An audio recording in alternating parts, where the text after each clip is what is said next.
Welcome to the SpED space, where we talk about everything special education. Today I have on the show Melinda Neri. Thank you so much for being here. Thank you for having me. Yeah, and what is your relationship to special education? Well, I have two children that are nonverbal autism. Yeah, and full transparency, Yes. the two children you're talking about, Michael and Sandro. Yes. I used to work with them when I was a paraprofessional, like 12 years ago now. Was it 2012, 2013? Yeah, they're 17 now. They're 7. Oh my goodness. Yeah, I met them. I used to work across the hall. Shout out Miss Susanna in Miss Susanna's kindergarten class. And I used to see them going up down the hall on the tricycles and Yes. everything. And the following year, I got Michael. Mm-hmm. But enough about that. We'll get to that in a second. But so this show is about all things special education. We were talking a little bit before we started rolling here. And I'm curious as to the perspective of a parent. So you have 6 kids, and Michael and Sandro are your 4th and 5th identical twins. Yep. I guess starting off, I kind of want to fill in the gaps of like when I didn't know them so much and kind of learn from the parents' perspective. So when they were, I guess, what was the process of like when you first started noticing that there might be something off compared to the first 3 kids? Right. When they turned about 2, I noticed that they weren't really talking very much. But my other 2 boys were the same way. They didn't talk much until after 2. So I didn't worry too much about it. We started speech therapy. They were in speech therapy with birth to 3 for, I don't know, probably a month. Yeah. And then they came to me and they said, we think we need to do some testing. Yeah. And I'm like, why? And they said, we think they might have autism, but we won't know until we do this evaluation. At that time, I didn't even know what autism was, to be honest with you. I was going to say, yeah. I had no idea. Yeah. So I'm like, okay, whatever you need to do, let's do, and we'll conquer this. And this is like 2010? Is that 2009? Yeah. Or just for... Yeah. Okay. And at the time, I had a 6-month-old baby. Ava Yeah. was little. So they came to the house, they evaluated him, and then they said, yes, they indeed have autism. So I'm like, okay, what do we do? Let's hit the ground running. What do I have to do? Yeah. So I began to do a lot of research on my own. I took them to their pediatrician. The pediatrician was like, well, I think they'll just outgrow it. And everything I'm reading, I'm like, that doesn't make sense. So they kept going with the birth to 3. Speech didn't really pick up too much. Once they turned 3, they went into preschool. Now, the birth to 3, they're coming to the house? Yes. Yeah. A couple days a week. And then preschool, so did you start at, so we're Greenwich, did you start at Ham Ave there or New Leb? Yes, Ham Ave. Why, I was just curious about that. Why Ham Ave and not New Leb? Ham Ave was the only one at the time that had preschool. Oh. New Leb didn't have preschool at that time. And then once New Leb got preschool, they had already been at Ham Ave. So I decided to keep them there. They knew everybody in the school. They were like the mayors of the school. Oh, yeah. You know? They were, yeah, no, you couldn't miss. They were great. I mean, the thing that stands out, obviously, just right off the bat, I mean, they're both characters and they're unique, but they're identical twins. Yes. Which, have you looked, I haven't, I'm just curious, have you ever looked into that? Like, do you know if that's a thing that's common, if you have identical twins, that if they both have autism, or is it? I haven't looked too much into it, but Yeah. what I have seen is that with identical twins, if one has it, the other one seems to have some form, some degree of it. Yeah. Not as much with fraternal. Yeah. No, they're quite identical. It took a while to kind of tell them apart. But. Yeah. I mean, I've even mixed them up. I've sent them to school wearing the wrong backpack, and they got off the bus and they're like, Sandro, why are you acting this way? And then realized it was Michael, not Sandro. That happened. So we're giving a lot of shout outs here. Shout out Christian Monson. Yes. Christian and I, we both he had Sandro and I had Michael in the mornings in their kindergarten year. And that happened, I think the first month of school, that happened to us a couple times. Yes, definitely. It's funny because they're identical twins, but they have Different personalities. Very different personalities. Yeah. Michael's very like even keel, all good, and Sandro's, I don't know if he still is, but he was very active. Yes, Yeah, still is. Yes, very nosy. Yeah. Yeah. So that happened a couple times. So we eventually got it down.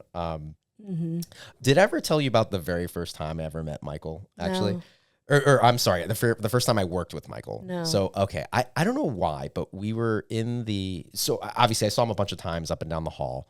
But the first day, I don't know if it was the first day of school. Did they come a day early maybe to like meet us? Yes. They did? Okay. They did. So it was just, it was myself, Michael, and Miss Susanna, his kindergarten teacher, and we were in her classroom. And we were done for the day. So we were, I don't know if you're coming to pick him up, if you're taking the bus, whatever it was. But I was like, all right, Mike, like we got to go. And I think he still does this, but he used to do this all the time where he would, if he didn't want to go, he would run around a table and you'd have to, talk. Yeah. And so, but keep in mind, they're the little like kindergarten tables. So they're like this tall, you know what I mean? And so, he starts, he gets this grin on his face and he starts running around the table. And I've seen him do this and I was like, all right, come on, man, we got to go. And he will not go. Right. So after like 20 seconds, he thinks this is the funniest thing in the world. I just jump over the table to get to him. And he like, he was probably so surprised. He looked at me like I was an insane human being, like psychotic. And he was just, and like, he got scared for a second and then immediately started laughing. I think gave me a hug, and we were like, literally from that day we were good. Yeah, like, and he never did that, or he would do it every now and then, but he would like, we couldn't get away with it for too long. Exactly. And that was the quickest rapport I ever built with the kid. Like literally, it was like a 20-second ordeal, and he was like, "Okay, we're cool." So that was Yeah, but I feel like these children have a very keen sense of people. Yeah. So they gravitate to certain people. They know the good people and they know the bad people, and they will stay away from people that they don't trust or don't like. Oh yeah. Well, so we'll get to that in a minute. But I'm curious because, spoilers. Michael and Sandro eventually end up outplaced from the school district, and I worked with Michael all throughout kindergarten year. Christian. Who was the other person on Michael that year? I actually don't remember. Who was my because we used to do we split the days in half. I feel so bad right now. It wasn't Carol, right? Carol was the next year. And Amelia, they were the following year. They were the following year. I feel so bad right now. It was a guy, and I can't think of his name. I mean, either I feel so bad right now. If you're out there, please reach out to me and tell me I'm a jerk. I feel so bad that I'm forgetting her name or his name. It's at the tip of my head, and I can't think of it. It wasn't Robert, was it? Was a guy named Robert? An Italian guy? I mean, I guess we're all like Italian guys. That's really help. Okay, well, I'll probably remember tonight when we're not here, obviously. But so Christian had Sandro in the mornings. I had Michael, and then that was kindergarten year, and then their first grade year, I had them both. I had Michael in the morning, or Sandro. I forget actually which one. But I had them both. Sandro, my first time working with Sandro was a little bit more chaotic. I bet. And we were good. We were good after the first time, but he did not like that I my fault, but he overreacted a little bit though. I had him clean up something a little early. Right. He wasn't done with whatever he was doing. And I learned from that, and we worked on it. We got better with it. But he reached out and tried to like scratch and all that stuff, and I kind of just shut it down. Right. And he was like, I can't scratch you. And I was like, you cannot scratch me. And we were good. Right. Never happened again. Right. But obviously, things changed. What happened? As they got older and bigger and stronger, they also became more frustrated. Yeah. So when you can't say what you need or what you want, and your parent can't figure it out, it becomes very frustrating.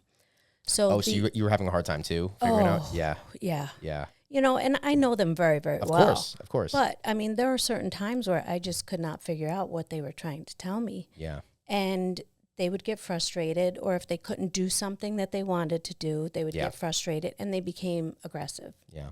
And so they started lashing out.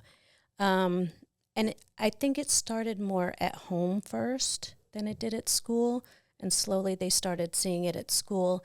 And it got to a point, especially with Sandro, where he was running out of the classroom, running into other classrooms, getting into things. He wanted to look into every cupboard in every classroom. It just became disruptive to the rest of the school. If you, well, let's just hypothetical, if you just let him do that, would that satiate it and he wouldn't do it again? Or it would be a routine? No, it would just become a routine. Okay. You know, like it was like once he figured out he could do one thing, he would keep doing it. Yeah. You know, it was never ending. And then it would move on to something else. That's like the OCD, yes, right? Yes. And Michael didn't really have that, really. No. But Sandro has it. Sandro definitely. A lot. Yeah. It got to be really bad.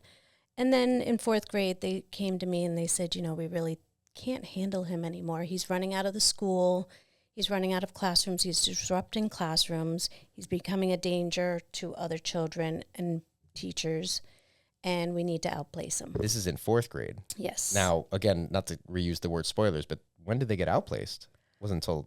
well, they got outplaced before 5th grade. Oh, they did? Yes. I didn't know this. Yes. Okay. They were outplaced to a school in Southbury. Okay.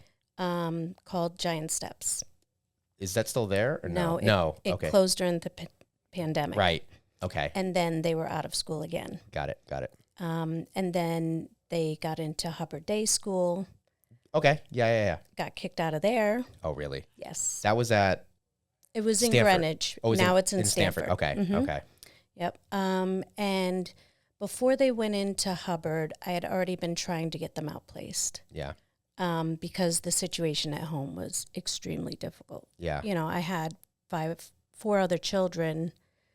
You know, my mother was coming over every day to help me. Yeah. You know, it was me and her trying to handle, you know, at this time, the boys were almost 300 pounds. Yeah, they were big boys. And almost 6 feet tall. Yeah. So they were big boys. You know, a couple of times Sandro pushed my mother just out of a reaction, and she broke her wrist. Yeah.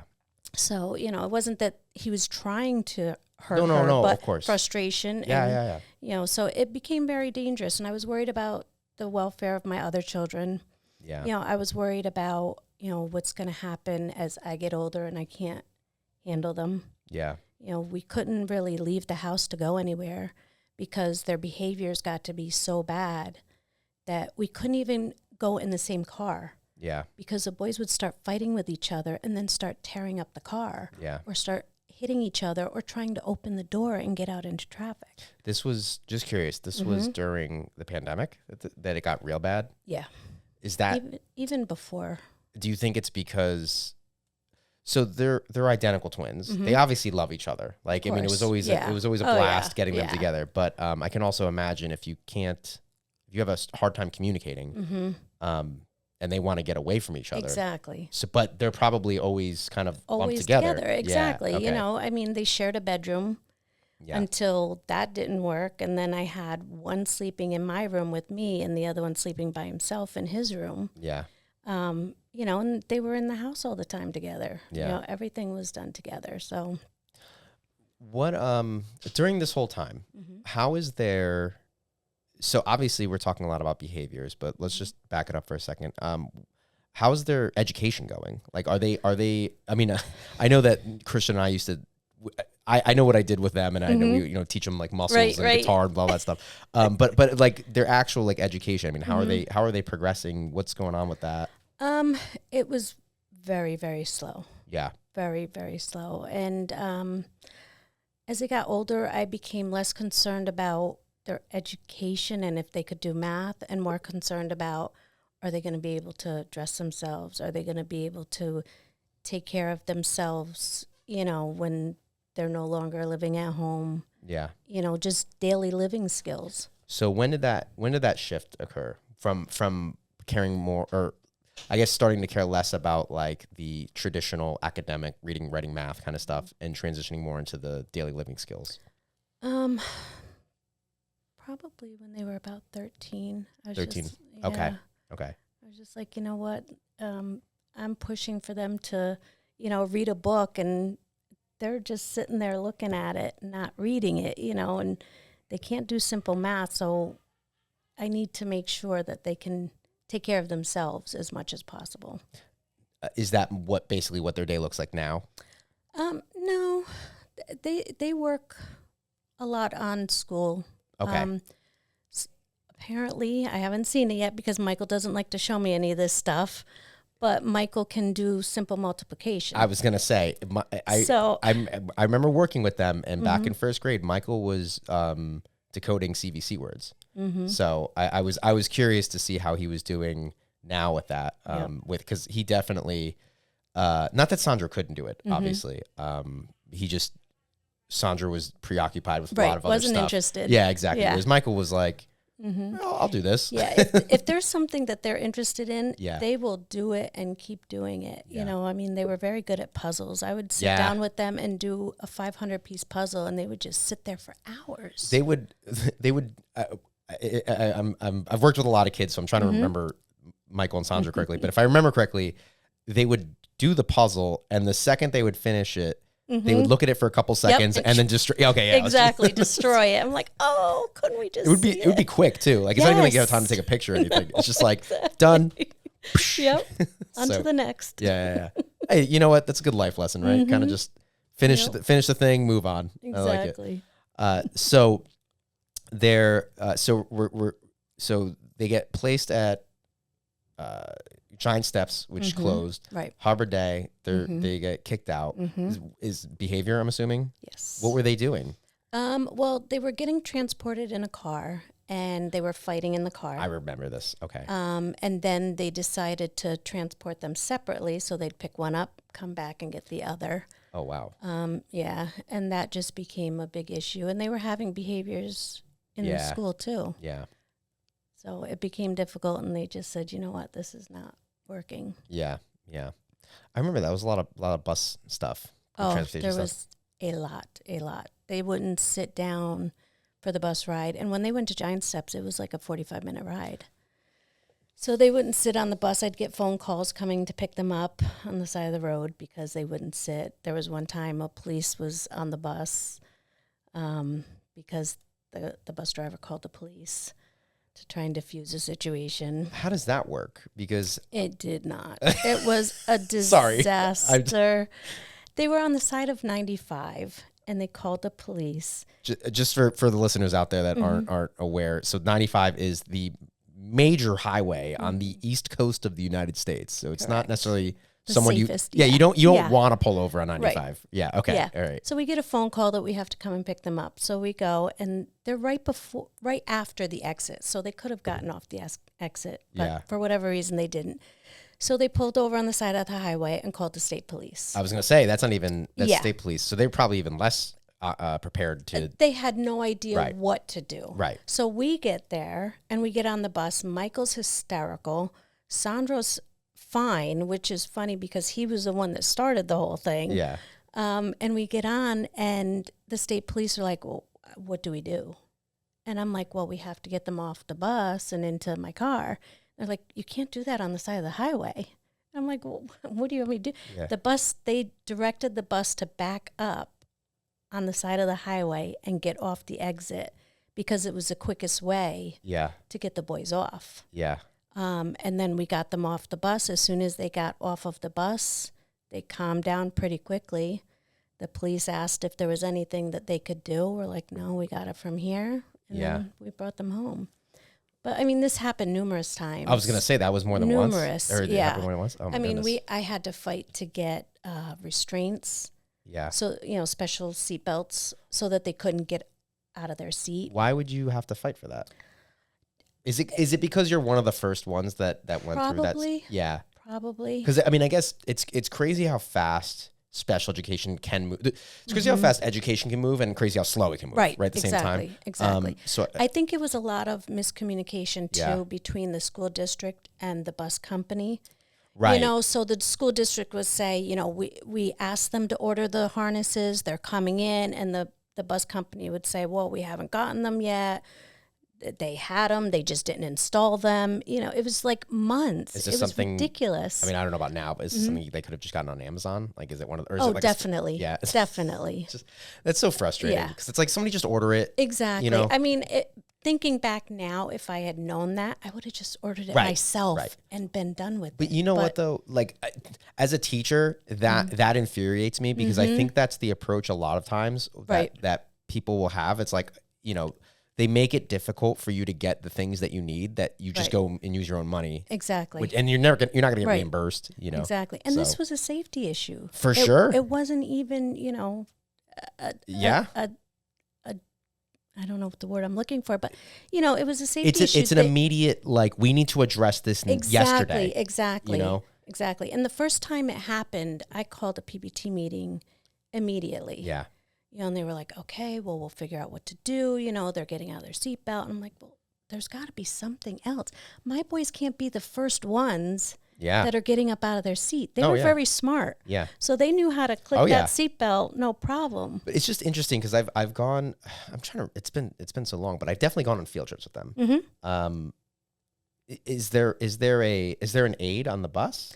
Or was there an aide on the bus? There was, but there wasn't an aide sitting next to them. Yeah. So it was usually an aide sitting either in the front of the bus or the back of the bus. And 9 times out of 10, they weren't paying attention. Yeah. They weren't engaging the children. They weren't paying attention to the kids at all. So I'm just curious. So first of all, real quick for parents out there, you mentioned that you called a PPT. Mm-hmm. And I guess just backing it up a little bit, how much did you know about special education, let alone autism? When I started? When you started? Nothing. Nothing. Okay. Nothing. So nobody in your family, none of the other kids, right? Okay. Nothing. So you called a PPT. When, I'm curious, when did you learn that you could call a PPT? Gosh. Right? It was a ways. I mean, the boys were definitely older. Yeah. At this point, you're probably well-versed with everything, right? I don't know about well-versed. I feel like there's so much to know. Yeah. And you don't know what you don't know. Yeah. You know, I remember going into these meetings and, you know, I'd be surrounded by like 7, 8 people. Yeah. And me by myself. Yeah. You know, and they would have the meeting and sometimes, you know, I just didn't know what they were talking about. Right. You know, and I would ask questions, but then they would say to me, you know, okay, at the end of the meeting, you know, do you have any questions? And I'm like, I don't even really know what to ask. Right. You know, if you don't have other children in the system already, you don't know what to ask, what you can ask for, what you should be getting, you know, all these things. I learned from other parents. Yeah. You know, I had other parents, thankfully, that I was friends with. Some had older children, some had younger children. And I would talk with them and I'd say, this is what I'm going through. Do you have any suggestions? Yeah. And thankfully, they guided me in the right direction. I think that's why a lot of parents become advocates, right? Yes. Because they've been through the system. I mean, I know you're being very humble right now, but I'm sure that you know exactly how to navigate those meetings, especially if you have a kid with autism who's nonverbal. Right. I mean, like, how much more expertise could you get? You know, the reason I asked that is I'm curious about the decision to order the restraints for the bus. Was there a discussion about maybe getting another body, an adult on the bus? Were there other options considered? Or do you recall? From what I recall, they didn't really have any other suggestions. Yeah. Other than the restraint. Yeah. And it took a while even to get another aide on the bus. So you guys did get another aide? I think toward the end we did. They ended up switching an aide, and one of the aides was amazing. Toward the end, they were on 2 separate buses. Yeah. With 2, like Sandro was on his own bus. Yeah. When he was going to Giant Steps. I remember Sandra being the instigator. Definitely. Yeah. Michael was always like to himself. He didn't want to cause any problems. Yeah. He didn't want to be bothered with anything, but Sandro liked to nitpick and liked to bother Michael a lot. And he would start all the time. Is that still? Oh, yeah. Yeah. Michael doesn't seem to let it bother him anymore. I was going to say. He just like rolls off his back now, or he tells him no. Yeah. Speaking of that, how has their communication evolved at all? Like, I guess the last time I saw them, it was like 2018, I want to say. So it's been a few years. I gotta come up sometime. Yeah, and see 'em. definitely. Yeah. They would love to see you. I think Michael, I feel like would remember me for sure. No, you know what? They would definitely remember you. When I sent them to Anderson, Yeah. I made a photo album. Yeah. With all like family pictures. You're gonna make me cry and right now. There's you in there. No. There's Christian in there. Like all of his favorite teachers and paras are in that book. So I'm sure he could not forget you for sure. You had a special bond. Yeah, Michael and I. You know, Michael, I learned so much from. You know, I am in special education because of him. Oh. Seriously. No, seriously. Have I told you this or no? I don't think so. So yeah, my second year at Ham Ave, I had Michael in kindergarten, and I had Michael, and I'm not going to name the other student because obviously it's privacy, but I would love to get. Hopefully, I essentially my whole day was working with kids with autism. That was my whole day, and it was a blast. I loved it. Yeah.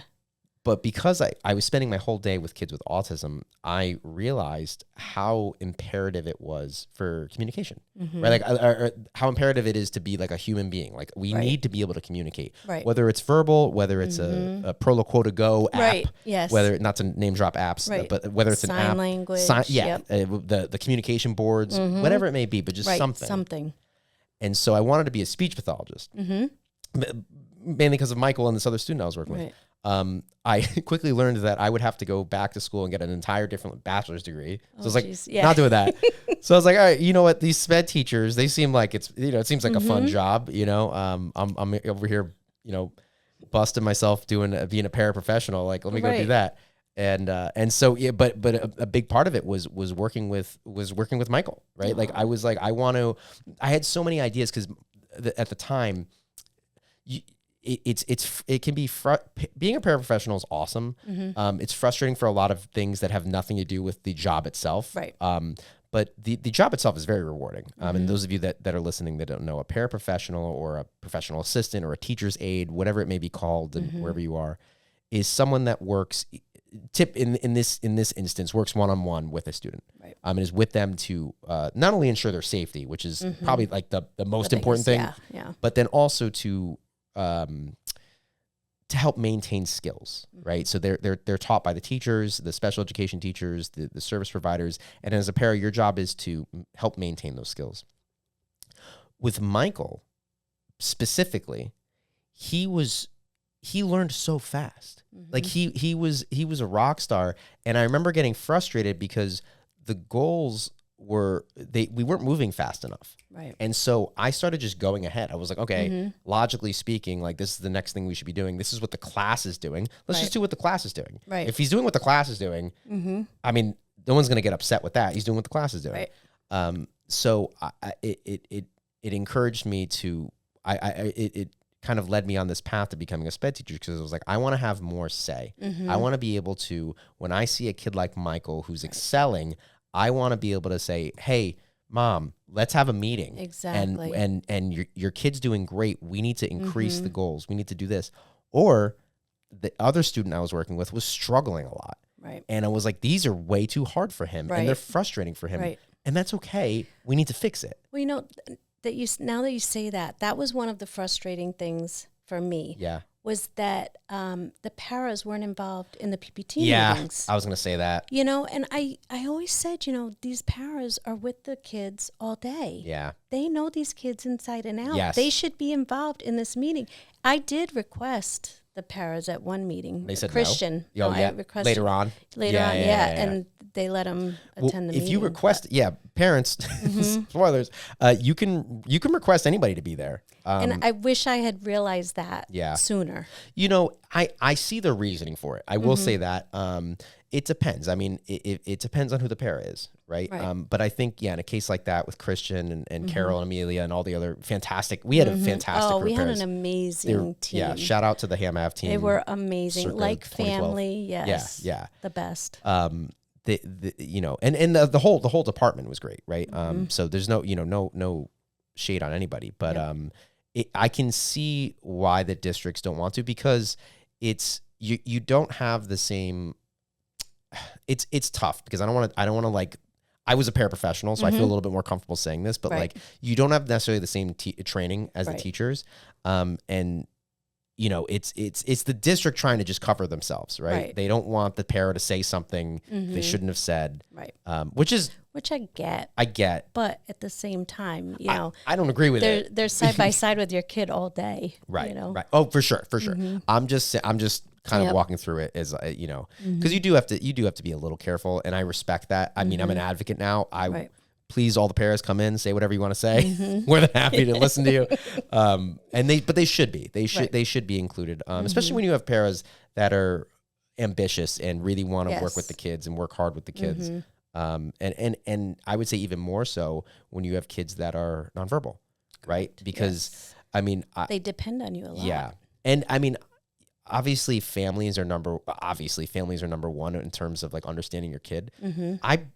But then when you look at the education part, the paras you're going to know the kid the best. Oh, definitely. Like I'm saying that as a para and I'm saying that as a SpED teacher, right? Like the paras will know the kid the best, right? And so, obviously as a SpED teacher and someone who has experience, you get the pro is you get to work with a lot of different kids, so you get to bring a lot of things together. But the downside is where it's a pro for paras again is you get that one-on-one attention all the time. Right. Then you build those bonds, you know. And yeah, so kind of circling back there, yeah, Michael and this other student, but mainly Michael was the reason the reason I'm sitting here today. Seriously, the reason I'm sitting here today is because of your son. As crazy as that sounds. Yeah, seriously. So Hubbard Day. This is so they leave Hubbard Day. This is what 2020, 2021, 2021. So just a few years ago now. Yep. What happens there then? They had issues with transportation. They get kicked out. And then they had no education, nothing. For how long? This was in the spring, probably about March or April. They got kicked out. What grade are they in at this point? Is this 8th grade, 9th grade? I want to say 8th grade. 8th grade? Okay. Yeah. And so they're... okay. Yeah. They get kicked out of there, and then the district suggests sending them to summer school for 2 weeks at the middle school. So we do that. I heard about that. Yes. The first day I got a phone call. Wait, they were in 2021? Oh no, I could have potentially been there. Really? I didn't know. I didn't do summer school that year. I went to Italy that year. It was really cool. They were at Central. Oh man. Yep.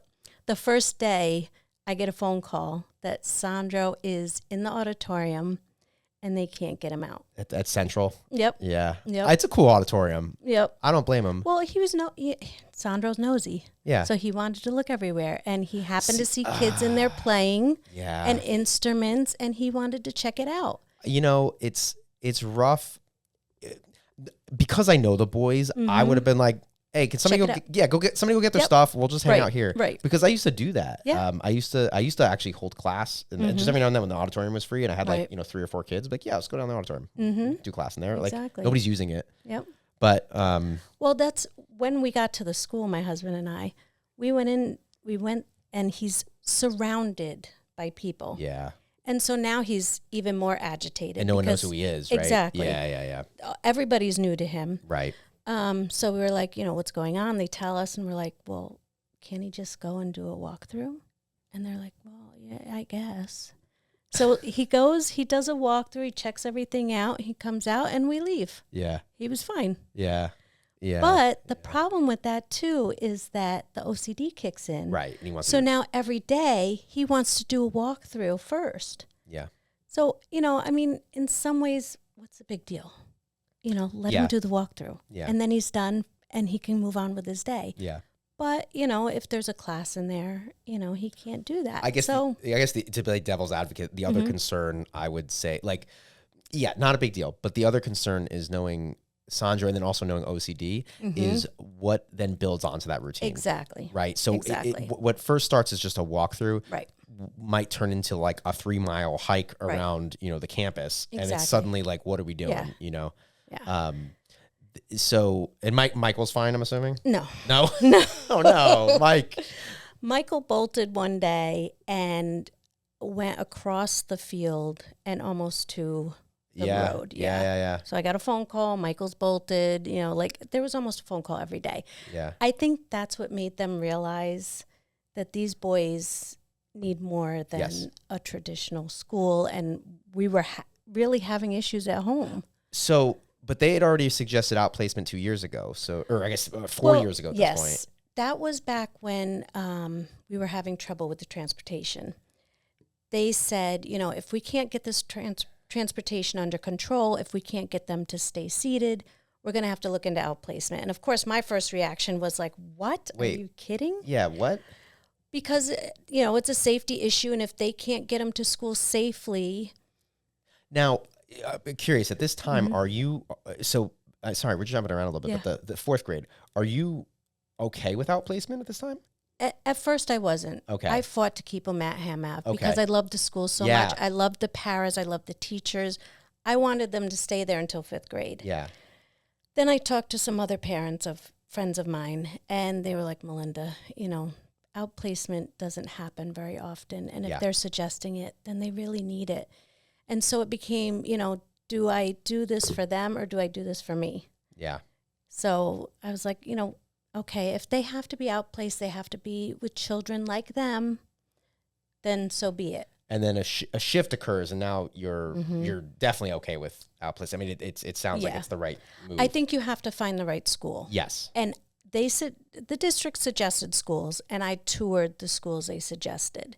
And then I did my own research and found schools and toured those. Yeah. So you definitely need to do your own research, ask friends, tour the schools. Don't go by their website. Yeah. You got to go in, tour, ask questions. Yeah. Look around, look at the students when you're touring, look at the teachers. Try to get there during a school day. Kind of Definitely. Thing. So since I've become an advocate, I've been kind of hitting up all the different schools, and they're very welcoming. They'll take you in, give you a tour. Yep. I definitely recommend it too. It's. I'm sure you've seen some that you would definitely not send any children to. I am not going to say that at all. I will keep my thoughts to myself on that one. But there's some schools that seem really good. I'll say that, and some schools, there's the pros and cons to all of them. But yes, I do know what you're saying. I do know what you're saying. Yeah, I toured Anderson first, Anderson Center for Autism first. Which is where the boys are now. Which is where the boys are now. That's in New York? Okay. Yep. Okay. It's about an hour and a half away. Okay. And after I toured that school, I was like, this is where my boys need to be. Yeah. I knew immediately. And then I toured the other schools, and there was one that I was like, I would not send my dog to this school. Oh, jeez. It was, you can tell a lot by looking at the kids. Yeah. When they're in these schools. Yeah. And looking at their faces and like meeting the teachers, you can tell a lot by that. Yeah. So for a parent that's going through this process, what did you look for? I mean, I think intuitively as human beings, we can kind of say like that kid's happy, that kid's not. But beyond that, I mean, or is that kind of like the level that? My main concern was the living situation. Yeah. I'm very close to my family. We ate dinner together every night. We talked about our day at the dinner table every night. I was very involved with my children. Yeah. So that was very important. Yeah. Secondary was school, of course. Yeah. I wanted them to learn as much as possible. I wanted them to be pushed, but not pushed too hard. Yeah. Pushed because they can do it. Yes. Exactly. Yeah. So those were my two main concerns. Yeah. The safety of it. Yeah. What the campus looked like. Yeah. What were they able to do outside of school? Yeah. What kind of activities did they have? Now, so 2021, they go to the middle school in town. They're there for 2 weeks. That doesn't work out. When do you find the Anderson Center in all this? Is that when you start looking? Well, no, I had been looking when they first suggested when we were having the bus issues. So that was probably about 3.5 years before. Okay. And so just happened to be Anderson's was the first school that you saw. Okay. And Yep. so it kind of like stayed in there. Yeah, I toured other schools, and during that time, while they were going to Hubbard, I was still fighting to try and get them into a residential school because we were having so many issues at home. How did you go about that discussion? Because something we spoke briefly before we started, something that I've been seeing a lot and discussing with parents a lot, part of my advocacy business, is they're trying to get their children to get special education services. Mm-hmm. And, they're talking about all these things that are happening at home. Right. And I have to tell them, listen, if it's not happening at school, mm-hmm. they don't really, I mean, like they're like, I'm sorry, but right. can't really do anything. Mm-hmm. So I have to help them navigate that conversation, finding data for them to use that says like, X, Y, and Z is happening in the school and it's impacting their education. Right. You're in a situation where clearly they're impacted in the school. So that's no question. But how do you bring in the home situation, if you will, to have that as part of the conversation to the correct placement for the boys? Does that make sense? Well, like you said, they didn't really want to hear about what was happening at home. Yeah. And it really wasn't until they were having the issues in school. And throughout this time, the boys were becoming very aggressive toward me. Yeah. Getting their frustrations out on me, which was like, digging, hair pulling, like you name it. Mm-hmm. But then slowly it became an issue with my other children. They were hitting the other children. At the time, Ava was little, she was, I don't know, maybe 7 or something. Yeah. So she's getting it too, and you're like, I would go to the school and say, this is what's happening. It was very difficult. Yeah. They did not want to hear it. And I don't think it was until we had the issues with the bus, which turned into their school closing, which turned into them going into another school and being kicked out of there, that they started realizing, we need to do something here. But they did not want to send them to Anderson. Now, okay.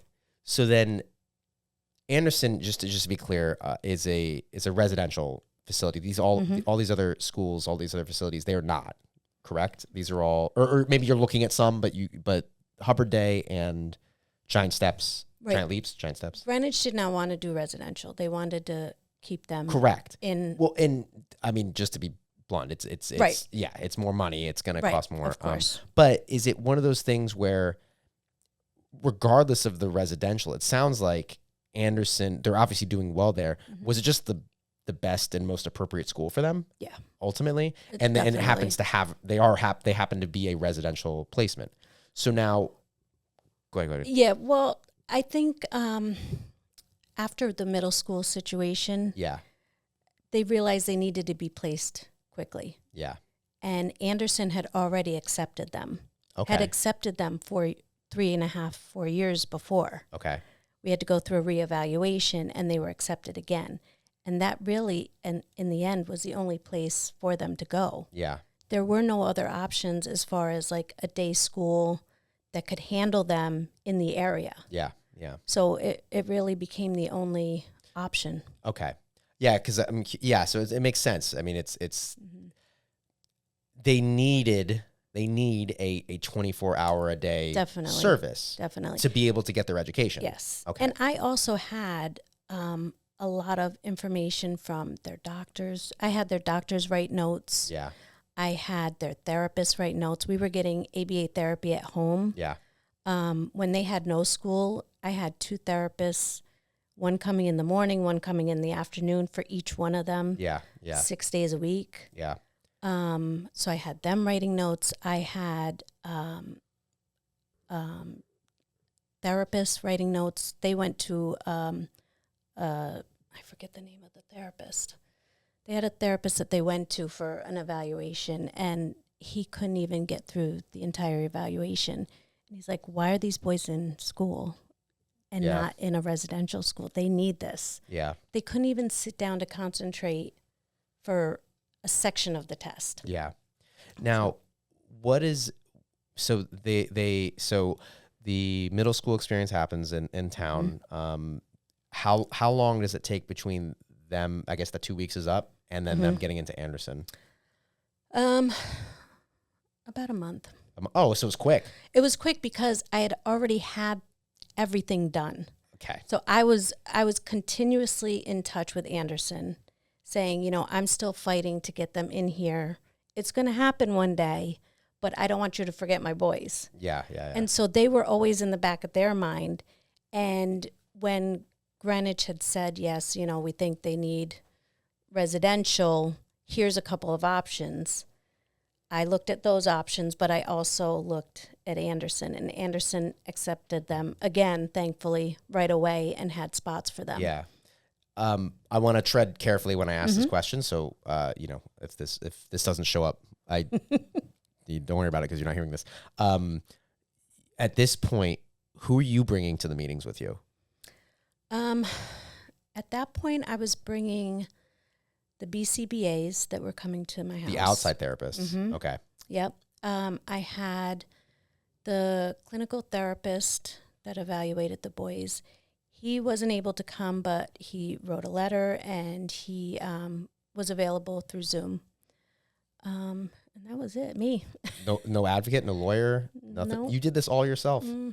I did at one point have a lawyer, which was a total waste of money because I was doing all the research. Yeah. You know, and telling him what to ask them, and getting information for him to use. So I just ended up not using him. What about you weren't interested in an advocate at all? Or there's just not really one available? I didn't really know of any, and at that point it was so far on. Toward the end I did get a lawyer, which was useless because this was a second lawyer. Okay.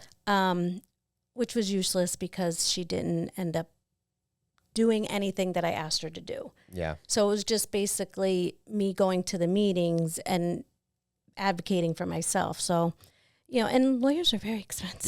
Yeah. Very expensive. So, you know, I did as much as I could on my own, which is probably why it took so long. Yeah. Maybe if I had had a very good lawyer in the beginning or a very good advocate in the beginning, I probably would have gotten further along. It's a very niche area though. Like I know there's it's one thing to be a lawyer. I'm not a lawyer. It's one thing to be a lawyer for like obviously for legal issues. Right. But when it comes to the actual education, I mean, you really need somebody that knows their stuff. Yeah. It's difficult. Like, you know your stuff because you've obviously gone through this experience, right? So you have it from experience, right? You have others that like go to school and teach and whatnot. But like, you know, if for a lawyer, I don't think, unless it's legal, I don't know if they're not teaching, right? They're not in the classroom with the kids and kind of, you know, or living, you know, at home on a daily basis with the kids to kind of understand like what the situation looks like, right? You know, how it impacts others, how it impacts the kid. So you eventually, what was that feeling like when you finally got the okay for Anderson? Was that like in the middle of a meeting? I mean, no, they ended up sending me an email saying, you know, just an email. Yeah. Well, funny thing is, get like an acceptance letter. Not funny thing, but funny thing is Yeah. when they first sent me an email, they said, you know, we're happy to let you know, the boys got in. And then 2 days later, I get a phone call and they're like, we're sorry. They didn't get accepted. And I was like, but you already knew they were accepted. What? This was the very first time. Oh, okay. And then eventually they were like, okay, we have room. They're accepted. So it was all fine. But I mean, it really is, it's a gut-wrenching decision to make. Yeah. Because you want to be able to have your kids with you as much as possible. Yeah. And you feel like you've let them down because you can't parent them. You can't provide what they need. Yeah. So it's very difficult. On the other hand, you're so happy because you know they're going to get the education that they need, the care that they need. Yeah. So it's a double-edged sword. That's why I was so picky. Yeah. Where I was going to send them. Because if I'm not going to be taking care of my boys, I wanted to make sure that I knew they were going to be well cared for. Yeah. I feel like I feel like I feel like you are being the best parent you could possibly be there, though. I mean, really, I mean, you're giving them the opportunity, like you fought for them, and you gave them the opportunity to have a happy life, Right? You know what I mean? Yeah. And I guess it's not obviously not the traditional, Right. experience that you expect when having a child, but Yep. I can't imagine what you're feeling, but it just from the outside looking in, I mean, it's like it sounds like you did the absolute, like that is the absolute best. Yeah. I mean, they've been there 3 years now, and I can honestly say it is the best decision we ever made. So you've been putting you've put a lot on Facebook over the years, and I have to commend you because a lot of people that put stuff on Facebook, you're like, dude, get off social media. Like, what are you doing? Right. But yours, you've always been very respectful and like illuminating to the whole experience. But recently, I have to say, whenever you put the boys on there, they look so happy. They are. They look so happy, like every time, and it's great to see them like smiling for the camera and like looking at the camera. And I know that sounds, if you don't know kids with autism or whatever, or specifically, Michael and Sandra, it sounds so ridiculous, but like they look so good. Yes. They lost a lot of weight. Oh, a lot. They also Michael gained lost a ton of height. 100 pounds. Has he really? Yes. Sandra lost 60. Yeah. Michael's always a little bigger too, right? Sandra got bigger? I remember when Sandra's bigger now. Oh, geez. How tall are they? Almost 6 feet. I mean, last time we checked. They're probably taller now. Are they your tallest kids? Are they your biggest kids? I think they're taller than the other kids. Yeah, but right. my other kids are tall too. Yeah, they are. Yeah. Man. Yeah. So I mean, it definitely makes it was definitely the best decision I ever made. And looking back, they're there 3 years now, and they are so happy. Yeah. They're well cared for. They go out into the community all the time. I mean, the house manager tells me, whenever they have a field trip, they're the first two on the list because they're the most well behaved. Of course they are. What? Yeah. Like I had so much trouble at home. And even when they first got there, Anderson was so prepared because they had read all of the paperwork and information that I gave them, the information the schools gave them, the therapists, the doctors. I recorded videos and sent them to Anderson about all of our issues. And they were prepared. They had a whole staff for each boy ready to get them used to their new school. And they said they didn't even need all this staff. Yeah. They have never had any behavior issues from the boys from the moment they got in. That's how I know them. Yeah. Yeah. That's why it breaks my heart to hear, I'm glad ultimately they're good, but that's how I know the boys, right? Yep. Michael literally never, and then Sandra just the one time. Mm-hmm. They it's good that they were over prepared though, because I've had that too. Like I had kids. I had a kid that like threw a chair through a glass window. Oh boy. And this is ED, emotional disturbance, right? Or emotional disability. This isn't autism. So like, he like threw a chair through a window. He like threw a chair at a teacher. So I'm just like, oh boy. The kid was like the best kid ever. Right. Yeah. He never gave me, he was like my, we were good. And it was like, okay. But I was prepared for a chair getting thrown in my face, right? Like I was like, what am I, Yeah. It's like, what's going on? It's like, let me make sure I don't give him the metal stool and like give him the plastic chairs and like, I'm going to like take all the metal stools out of my room. Right. That's like, he's literally never, I had him for 3 years, never did a thing. You know what I mean? I was like, okay, whatever. But I feel like when they're in the right environment, they succeed. Yeah. Which is which is I think further evidence that like ultimately, I mean, it was the best decision, right? Like and it wasn't only the best decision for the boys. Yes, it was the best decision for the family. Yeah, because we could not go anywhere. We were prisoners in our own home. We could not take the boys anywhere unless we had the therapist with us, both of us parents and we'd have to take one at a time. Doctor's appointments were a disaster. And we couldn't do things with our other children. Yeah. School events, going to visit colleges, things like we couldn't do. Yeah. So it's been the best decision for everybody. Yeah. No, I remember I used to babysit a couple times. And you guys had, I remember you had like a wooden box and plexiglass around the TV. Yes, around the TV, yep. Yep. And a bunch of other safety measures. A ton, yeah. Yeah. So so we're coming up on an hour here, so I kind of want to. How are you enjoying it, by the way, being on a podcast here? I like it. Okay, hopefully get you out another time, because I have a ton of questions I just want to ask, but I'd like to kind of wrap up. I saw, was it yesterday or 2 days ago, you posted on Facebook again about the guardianship. Yes. So it's kind of like we've worked up until like today, now looking into the future. Right. What does that entail? And I'm asking from a position of I genuinely don't know much about that. I know what it is, but maybe start with that. What is a guardianship? It's when your child turns 18, you become, if they can't make their own decisions as far as medical, educational, financial, you become responsible for them. So you're taking over all of their decision making. Yeah. And of course, my boys can't make those kind of decisions.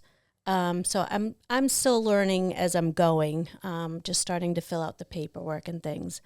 But it seems like it's a pretty simple procedure, filling out paperwork, going to probate court. Yeah. Them talking to their doctors, therapists, things like that.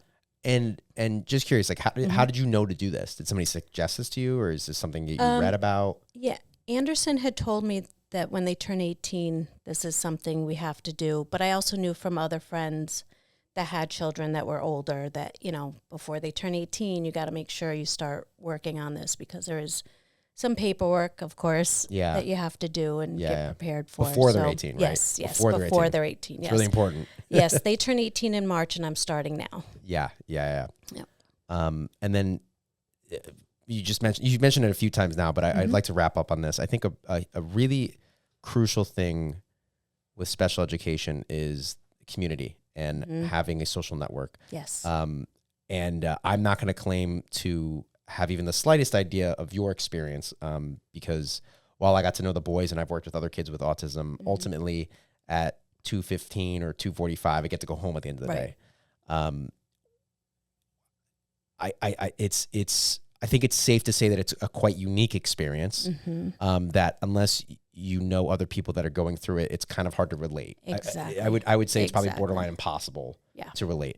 Yeah. How did you go about finding people that you could relate to, that you could lean on, that you could support you? And I'm assuming now you're probably getting to a point where you're supporting others, right, with your experience. Yep. What was that experience like? A lot of it was going to the school a lot. Yeah. I spent a lot of time in the schools. Anything that was happening in the school, I tried to go to, meeting other parents. Also asking around, I would ask everybody I knew, do you know anything about this or that? Or, just meeting parents with special needs kids and asking them questions. Yeah. And now, there's Facebook. So there's Facebook groups that you can go on and ask all sorts of questions. And these parents, they want to help each other. Yeah. They want to give out as much information, support. Some parents couldn't offer me any information, but they gave me so much support. Yeah. If I was down and crying, I had one mom, one of my good friends, and she'd say, put on your big girl panties. Let's go. Fight this. You're not backing down. Stop crying and let's go. Yeah. And give me that kick in the butt that I needed. You need to surround yourself with those kind of people. Yeah. So Facebook's the main thing, but we got the TikToks and Instagrams in the world. Do you find those useful as well, or just mainly Facebook is the main thing? I'm not that much onto TikTok. Not yet? Not yet. Don't. I got to use it for all this stuff. Yeah. But I'm sure there's plenty of places on there too, and Instagram. I'm getting more into the Instagram than the Facebook, but I found Facebook very freeing because I was able to write what I was going through. Yeah. And if I had questions, I would ask on there. And if a friend knew, they would respond, or they would tell me, oh, this friend knows what you're talking about. Why don't you call them? Yeah. So it's networking. Yeah. All right. Well, thank you so much for coming on the show. Thank you for having me. Of course. I know I said it a couple minutes ago, but I'd love to have you on again. I'd love to be back. Yeah. Okay, cool. Thank you guys so much for watching and listening. Again, this is the SpED space. My name is Nick. I don't think I said it earlier. Sorry for a show. Getting better with it. If you have any questions or you want to get on the show, or if you want to, if you want to ask any questions to get on the show, please email me at thespedspace@gmail.com. Check me out on whatever device you listen to podcasts on, Apple, Spotify, or wherever else you listen to them. And thank you so much. Oh, wait, I got one more thing. Sorry, this is an awful outro, but it will be better next time, I promise. If you ever need any advocacy support or anything, please check me out. I'm an advocate, aside from just a podcaster, which obviously you can tell I'm quite the professional, at www.greenwichseadvocates.com. I serve Connecticut and New York, and hopefully much more than that in the future. All right. Thank you so much. Thank you, Nick. Thank you.